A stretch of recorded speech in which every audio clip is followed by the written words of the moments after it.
Just spoke to a guy who does plane insurance, and he's saying his company that he works for, they insure up to pay out 40 million in insurance every year. Now that may sound like a lot, but when he said one particular payout, they got 900 million based on that 40 million that they invested on insurance, if you want to see it as an investment.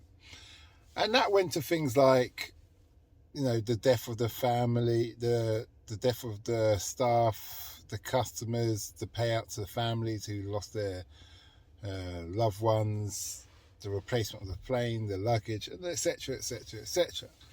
And it was all quite very interesting. But the bits I think you're going to be more interested in is about when you go on holiday and they lose your luggage, you can claim. Now, generally, there's about an average no dispute issue, which goes up to £500. So if you say you've got £500 worth of clothes in your suitcase, they're not going to bother check it. They're just going to send the money to you and, wish you well.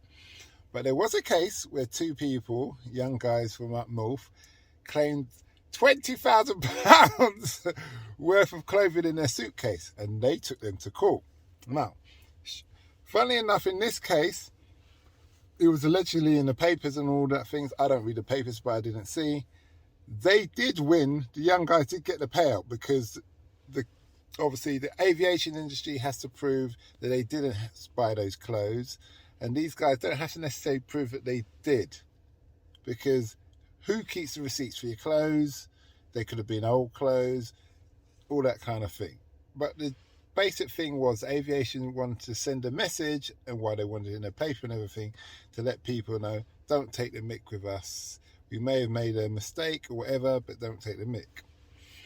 The other part is, which I think you'll find interesting also, is if a suitcase falls down on you from the luggage hold when you're sitting down and it bruises you or cuts you or just makes your life a bit more inconvenient, difficult, or you spill hot coffee on yourself, you can claim on the aviation company's insurance and they have to give you a payout.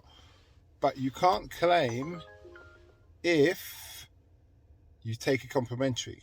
So they offer you to move you into first class or bring you something as compensation. Always say no. Just say no. I'd rather, and then get it written down in their book of what happened at the time and who was there, and claim. Anyway, that's it for now. I've got to get back